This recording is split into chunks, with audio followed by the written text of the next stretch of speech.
नमस्कार दोस्तों, ट्रिकी गुरु अमित गुप्ता के YouTube चैनल में आज आपका बहुत बहुत स्वागत है। दोस्तों आज मैं आपके लिए फिर से लेकर आ गया हूं एसएससी जीडी की परीक्षा को ध्यान में रखते हुए रीजनिंग के टॉप 10 मल्टीपल चॉइस क्वेश्चन जिन्हें एसएससी जीडी की विगत परीक्षाओं में पूछा जा चुका है। तो इसलिए इन प्रश्नों को हल करके आप अपना कॉन्फिडेंस बढ़ा सकते हैं। तो देखिए, पहला प्रश्न ये है, सीटिंग अरेंजमेंट से है। इसमें पूछा गया है ABCD E और F यानी 6 मित्र एक लंबी बेंच पर हैं। तो लंबी बेंच पर 6 लोग जब हैं तो हम लोग ज्यादातर इन 6 लोगों का चेहरा उत्तर ही की तरफ मान लेते हैं। क्यों मान लेते हैं? 2, 3, 4, 5 और 6, इसलिए ताकि हमारा भी उत्तर की तरफ चेहरा, इनका भी उत्तर की तरफ चेहरा हो जाएगा। तो दाएं, हमारा दाएं इनका दाएं के समान, बाएं और इनका बाएं के समान हो जाता है, इसलिए दाएं बाएं बैठाने में दिक्कत नहीं होती है। कह रहा है E और F बीच में है, तो ठीक है, E और F बीच में है, लेकिन ये नहीं पता है कि यहां पर F है और यहां पर E है, यहां पर E है या यहां पर F है, इसलिए दोनों ही जगह हमने लिख दिया, लेकिन बीच ही में है इन दोनों पे। अब कह रहे हैं जबकि A और B दोनों अंतिम छोरों पर है। अंतिम छोर यानी यहां पर A है या B है, या यहां पर A है चाहे B है, यानी यहां पर A रहेगा तो यहां पर B, यहां B रहेगा तो यहां पर A। जिस तरीके से ये है तो दोनों ही कंडीशन हमने लिख दिया। C A के ठीक बगल में बाएं तरफ है। C किधर है? तो A के बाएं तरफ। C किधर है? तो A के, अगर इस वाले A को हम लोग सही मान लें तो C जो है A के बाएं तरफ कैसे लिख पाएंगे? यानी ये वाला A गलत है, तो इस वाले A को हम लोग यहां से हटा देते हैं, यानी ये वाला A सही है। क्यों सही है? क्योंकि C जो है A के बाईं तरफ है, तुरंत है, C A के ठीक बगल में बाएं है, तो यहां पर हम लोग लिख देते हैं C, और ये हो गया A के ठीक बाएं में। और जब यहां पर A है तो यहां पर अब B फिक्स हो गया। अब E और F में क्लियर नहीं कि कौन किधर है। अब आगे हम लोग देखते हैं, क्या आप बता सकते हैं कि B के ठीक दाएं? तो देखिए, अब ये तो क्लियर नहीं कि यहां E रहेगा कि F रहेगा, या यहां E रहेगा कि F रहेगा। अगर E यहां है तो F यहां होगा, F यहां है तो E यहां होगा, लेकिन ये पूछ रहा है प्रश्न B के ठीक दाएं, तो कौन सा अक्षर बच गया? तो A हो गया, B हो गया, C हो गया, D बाकी है। तो D मजबूरी है कि एक ही जगह खाली, तो D यहां लिखेंगे। और B के ठीक दाएं कौन है? तो B के ठीक दाएं D बैठा है। इससे इसकी सेहत पर कोई असर नहीं पड़ता कि इन दोनों में से कुर्सियों पर कौन बैठेगा, क्योंकि इससे संबंधित कोई प्रश्न ही नहीं है। हमारा आंसर हो जाता है B। SSC GD tricky reasoning crash course के लिए आप इस व्हाट्सएप नंबर पर संपर्क कर सकते हैं। आंसर हो गया B। अगला प्रश्न क्वेश्चन है न्याय वाक्य से। तो सभी बादल कोहरे हैं, तो जो ही देखते हैं हम लोग सभी चित्र बना देते हैं ऐसा। सभी बादल क्या है? आप सुंदर वृत्त बनाने की कोशिश मत करिएगा, आप जल्दी जल्दी क्वेश्चन लगाइए। कोहरे हैं। आपका पेन हमेशा परीक्षा में ऐसे पेन, वैसे ऑनलाइन परीक्षा है तो ऑनलाइन परीक्षा है तो आपका हमेशा एक्टिव रहिए, हमेशा अपने शरीर को कंपन में रखिए, यानी कि शुरू से ही स्पीड बना के रखिए। ऐसा नहीं कि लास्ट में जब आधा घंटा बचे तो आप स्पीड बना रहे हैं या 10 मिनट बचे तो स्पीड बना रहे हैं, क्योंकि 60 ही मिनट का पेपर है, तो आप शुरू वाले मिनट से ही स्पीड बना के रखिए।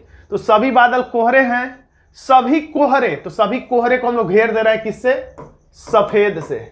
ये एक क्रम से लिखना चाहिए, जैसे बादल फिर कोहरे, ये नहीं कि बादल यहां लिखे, कोहरा यहां लिखे, सफेद इधर लिखे। ऐसा लिखना चाहिए एक क्रम से कि समझ में आए कौन बड़े वृत्त में, कौन छोटे वृत्त में है।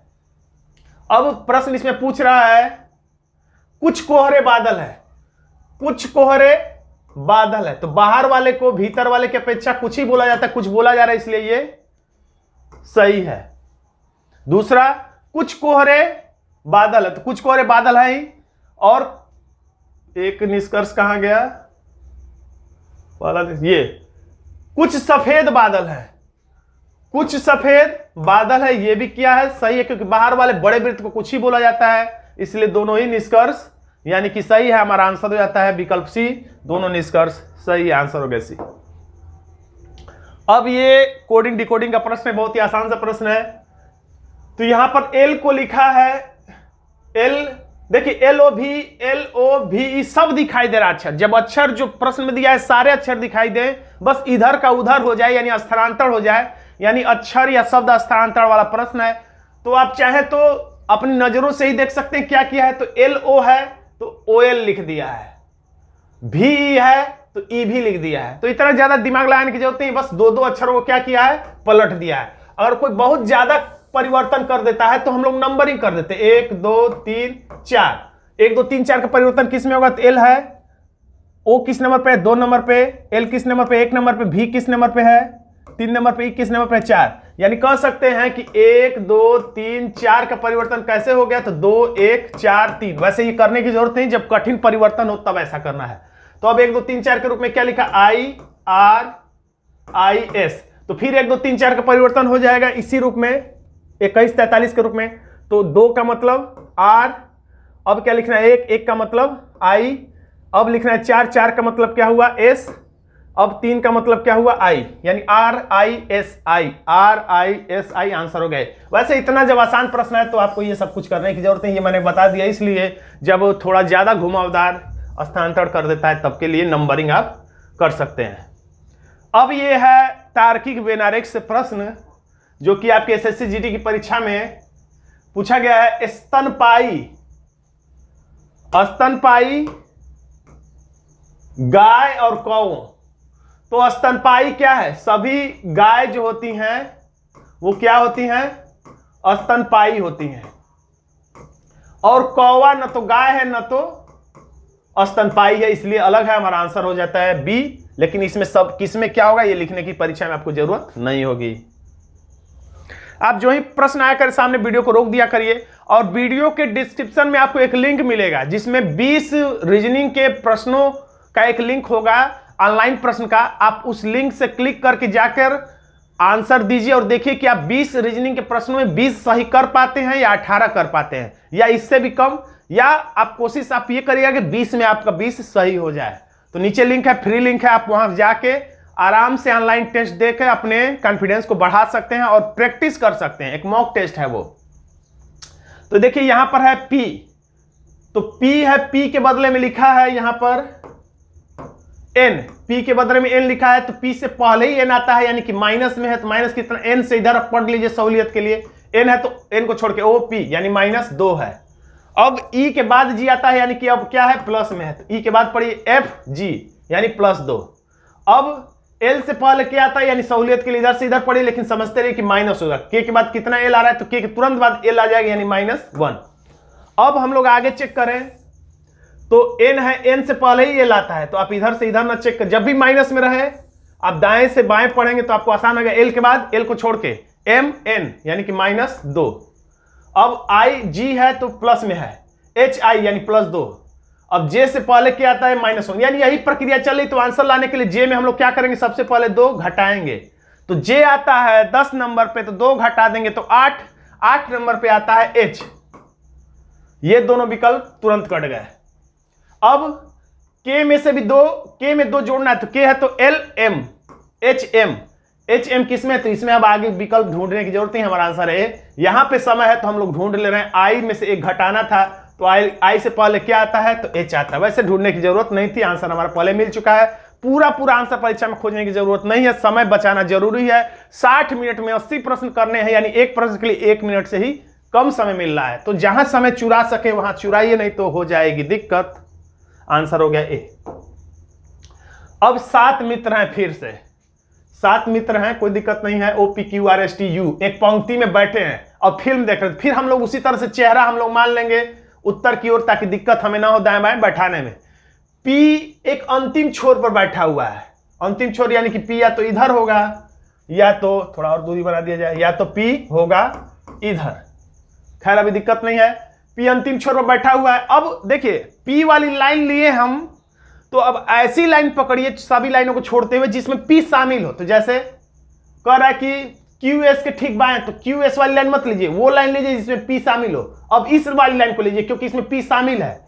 P T के दाएं से दूसरा है, अगर इस P को मानेंगे तो T के दाएं से दूसरा हो सकता नहीं, बाएं से दूसरा हो सकता है, लेकिन दाएं से दूसरा नहीं। यानी कंफर्म हो गया कि ये वाला P गलत है, यानी यहां P नहीं रहेगा। क्लियर हो गया, P यहीं रहेगा, क्योंकि P जो है T के दाएं से दूसरा है, यानी यहां पर एक व्यक्ति और बैठेगा। ये पहला, ये दूसरा। P जो है T के दाएं हाथ की तरफ पहला दूसरा हो गया।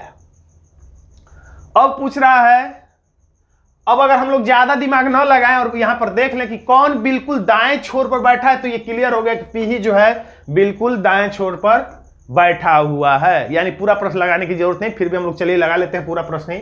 वैसे आंसर तो हमारा मिल ही गया, पी के दाएं से दूसरे स्थान पर बैठा है। बाई चांस अगर कुछ दूसरा पूछ देता तो हम लोग क्या करते, इसलिए पूरा प्रश्न लगा रहे हैं। यू किसी भी अंतिम छोर पर नहीं है, यानी कि किसी भी अंतिम छोर पर नहीं है, कि मतलब ना इधर है ना इधर है, तो इधर तो पहले ही से पी बुक कर लिया, यानी कि यू इधर नहीं बैठेगा। और कितने लोग हैं, 7 लोग, तो 1 2 3 और यहां पर एक 4 बैठेगा, तो यानी 5 6 7 लोग हो गए। देखिए 1 2 3 4 5 6 7 लोग हो गए। ये भी एक लोग हैं। अब क्या कर रहा है, यू किसी भी अंतिम छोर पर नहीं है, ओ आर और टी के बीच में है, तो ओ यहां पर बना देंगे, तो ओ के एक तरफ टी तो है लेकिन एक तरफ आर नहीं हो पाएगा, यानी यहां ओ नहीं बैठेगा, तो ओ को यहां बैठाना पड़ेगा। देखिए कहां गया, ओ आर और टी के बीच में, तो एक तरफ ये टी है और एक तरफ हम लोग यहां पे आर बना दे रहे हैं। देखिए ओ आर और टी के बीच में हो गया। अब यहां पर यू रहना नहीं है, तो एक ही यू के लिए जगह बचा है यहां पे। अब एक ही नाम बचा होगा, कौन सा नाम बचा है, O P Q R S T U. एक जगह यू के लिए यहां भी बचा हुआ था, इसलिए अभी हम लोग यू को यहीं पे लिख के भी काटते हैं। अब यहां पर हम लोग देख लेते हैं कौन कौन क्या बचा हुआ है। कौन बिल्कुल दाएं, ये तो प्रश्न क्लियर ही हो चुका है। शुरू में लिखा था, एक लाइन छूटा है, पी क्यू अंतिम छोर पर बैठा हुआ, क्यू एस के ठीक बाईं ओर बैठा है। क्यू जो है एस के ठीक बाईं ओर, अगर यहां पर क्यू बैठाएंगे तो एस के बाईं ओर कैसे बैठा पाएंगे, तो क्यू जो है यहां बैठ जाएगा जो कि एस के बाईं तरफ है, क्योंकि क्यू और एस अगल बगल बैठना है, बाईं ओर का मतलब यहां पर एक ही सीट है, इसलिए यहां पे बैठा ही नहीं सकते हैं, इसलिए इस लाइन को क्यू एस के ठीक बाईं ओर बैठा है। अब मजबूरी में यू यहां बैठ जाएगा। वैसे कोई भी सेहत पे ऐसा नहीं पड़ा, हमारा आंसर तो वही है। अगर कुछ और पूछता तो इस हिसाब से हम लोग आंसर बता देते हैं।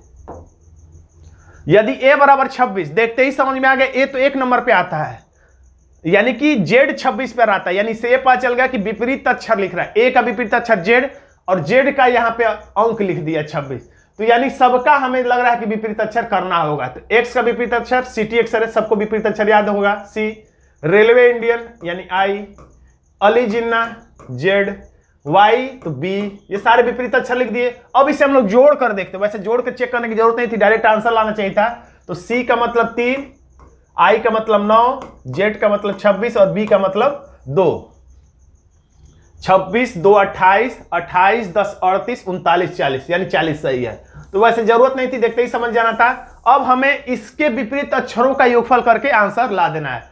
तो डोर विंडो D, H का S, A का Z, T का G, वैसे लिखने की जरूरत नहीं, डायरेक्ट अंक लिखना चाहिए था। D का मतलब 4, S का मतलब 19 और Z का मतलब 26 और G का मतलब 7। इन सब को जोड़ेंगे तो आपका आंसर आ जाएगा कितना, तो विकल्प देख लीजिए, इतना, यानी कि 56 आंसर आ जाएगा। अब इसे वर्णमाला में शब्दकोश के हिसाब से, डिक्शनरी के हिसाब से सजाना और बताना कि कौन पहले, कौन उसके बाद, कौन उसके बाद आएगा। तो वही शब्द सबसे पहले आता है जो इसके पास सबसे पहले आने वाला अक्षर होता है। तो पहला अक्षर सब में कॉमन होता है सामान्यतः, तो O M M M M सब में लिखा हुआ है। सबका दूसरा अक्षर देखिए, दूसरा अक्षर इसका ओ, इसका दूसरा अक्षर ए, कैपिटल लिखते हैं ताकि क्लियर समझ में आए, ए, इसका दूसरा अक्षर ओ, इसका दूसरा अक्षर ए। तो जो ही ए आ जाए तो समझ जाइए कि ए से पहले तो कोई अक्षर आता नहीं है, तो जिस शब्द में ए लिखा हुआ है वही शब्द सबसे पहले आएगा। लेकिन ए 3 में आया है तो तीनों तो पहले आएंगे नहीं, तो इन तीनों में अब अगला अक्षर देखेंगे कि किसके पास पहले आने वाला अक्षर है। तो इसके अगला अक्षर ए के बाद तीसरा अक्षर यानी कि एन है, इन्हीं तीनों में देखते हैं। पहले इसमें तीसरा अक्षर एन है और इसमें तीसरा अक्षर एस है। अब एस तो बाद में आएगा, इन दोनों में ही कोई ना कोई पहला होगा। तो इसमें डी है, इसमें डी है, इसमें ए है, इसमें ए है, इसमें टी है, इसमें आर है। तो आर पहले आता है, टी बाद में आता है, यानी ये हो गया विजेता 1 नंबर पे, ये हो गया 2 नंबर पे। यानी सबसे पहले कौन आएगा, 3 आएगा, उसके बाद आएगा 1, और ये जो पीछे छूट गया था 5 आएगा, उसके बाद 3 1 5, इसके बाद कुछ और आएगा 3 1 5 3 1 5 3 1 कहां से लिख दिया मैंने, 3 2 ये सबसे पहले आएगा 3, 1 नहीं 2, 3 के बाद 2 और उसके बाद आएगा 5। 3 2 5 किस में है? 3 2 5 इसमें है और किसी में नहीं है, इसलिए ज्यादा आगे तक जाने की जरूरत नहीं, हमारा आंसर हो गया ये। परीक्षा में ऐसे ही समय बचाना है। अंतर्निहित आकृति बताना, ये आकृति कहां अंतर्निहित होगी, किस आकृति में? तो इसमें स्पष्ट रूप से दिखाई दे रहा है कहां पे? तो ये जो आकृति है, हाँ यहां पे दिखाई दे रहा है। देखिए कहां बनेगा, कहां बनेगा, कैसे बनेगा? विकल्पों में से उस आकृति की पहचान करें जिसमें दी गई आकृति अंतर्निहित है। दी गई आकृति अंतर्निहित है, यानी ये वाली आकृति किसमें अंतर्निहित होगी, किसमें छुप जाएगी? तो अच्छा, तो इसको घुमाना पड़ेगा। रेड से देखिए, ये जो आकृति है सीधे सीधे नहीं मिल पा रहा है, लेकिन अब इसको थोड़ा सा आप ऐसे घुमा देंगे तो आपको आकृति प्राप्त हो जाएगी। तो यही आकृति इसमें हमें मिलेगी, और किसी में तो आकृति आपको दिखाई देने, चौड़ी दिखाई देने रही है। तो यही हमारा आंसर डी हो जाएगा। आंसर है डी। अब बाबी का जन्म यानी कि कैलेंडर वाला प्रश्न, तो इसको भी हम लोग सॉल्व कर लेते हैं बिना घबराए हुए। बाबी का जन्म 5 जून, तो हम लोग यहां लिख देते हैं 5 जून सोमवार को, तो यहां हम लोग लिख देते हैं सोमवार। सबसे पहले कैलेंडर का प्रश्न देखिए, तो ये समझने की कोशिश करिए कि सप्ताह में दिन ज्ञात करने वाला प्रश्न है, महीने में है, कुछ महीने में, एक साल में, कुछ साल में, कई सालों में, शताब्दी वाला है, कैलेंडर रिपीट वाला है, कौन सा प्रश्न है? तो ये जून को सोमवार दे करके 22 सितंबर का डेट पूछा जा रहा है, यानी जून जुलाई अगस्त सितंबर, यानी कुछ महीने की बात है। तो कुछ महीने का लिए ट्रिक मैंने क्या बताया है? कुछ माह में दिन बराबर क्या होता है? माह में बचे दिन बटा में 7। माह में बचे दिन बटा में 7। तो जून और पूछ रहा है यहां पे किसका? तो 22 सितंबर का। तो जून और सितंबर के बीच में जो महीने छूटे उसको लिख दीजिए जून है। तो यहां पे वैसे परीक्षा में लिखिएगा मत, समय बचा 1 जुलाई, यहां पे अगस्त और प्लस ये सितंबर लिखा हुआ है। परीक्षा में लिखिएगा मत, ये मैं आपको समझाने के लिए लिख रहा हूं, आप बिना समझे समझाए आप लिख सकते हैं। देखिए जून में कितना दिन बचा है? 5 जून निकाल दे तो जून 30 का महीना होता है, तो 25 दिन बचा है। और यहां पे जुलाई 31 का होता है, तो चाहे 31 लिखिए चाहे 3 लिखिए। कैलेंडर में जहां 31 लिखने का मन करे 3 लिखिए, 30 लिखने का मन करे 2 लिखिए, 28 लिखने का मन करे 0 लिखिए, 29 लिखने का मन करे 1 लिखिए। यहां पर भी 7 त्रिकी 21 हम लोग लिख सकते हैं काट के इसी समय 4, ताकि छोटा हो जाए। अगस्त भी 31 का महीना होता है, 3 लिख देंगे। 22 सितंबर बस 22 तक की गणना रोक देना है, तो 22 लिखिए, चाहे 22 को ही 7 से कटा के 7 त्रिकी 21 शेषफल 1, यानी जहां भी दिनों की संख्या रहे उसमें 7 से भाग देके शेषफल लिख दिया करिए। अब 4 3 7 और 3 10 और 1 11 में फिर 7 का भाग दिए, 7 गेम 7 और शेषफल आया 4। तो ये जो शेषफल आता है वही दिए गए दिन में जोड़ देना रहता है। सोमवार में हम लोग 4 दिन जोड़ देंगे तो मंगलवार, बुधवार, बृहस्पतिवार, शुक्रवार हमारा आंसर आ जाएगा, जो कि विकल्प सी में है। अब यहां पर आप 7 कटर विधि से चाहे तो 4 3 7 बराबर 0, 3 1 4, यहां भी डायरेक्ट 4 आ सकता था। तो दोस्तों अगर आपको एसएससी जीडी कम समय में जल्दी से प्रैक्टिस करना है तो आप हमारे रीजनिंग के क्रैश कोर्स से जुड़ सकते हैं। इस कोर्स में क्या होगा, तो विगत परीक्षाओं में पूछे गए सभी प्रश्नों का चैप्टर वाइज वीडियो के रूप में हल होगा।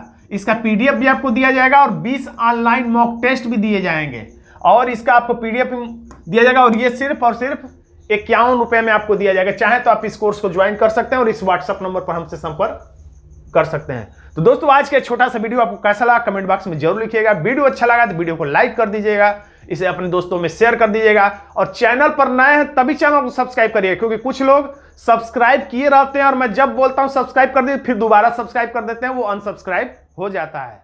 धन्यवाद दोस्तों।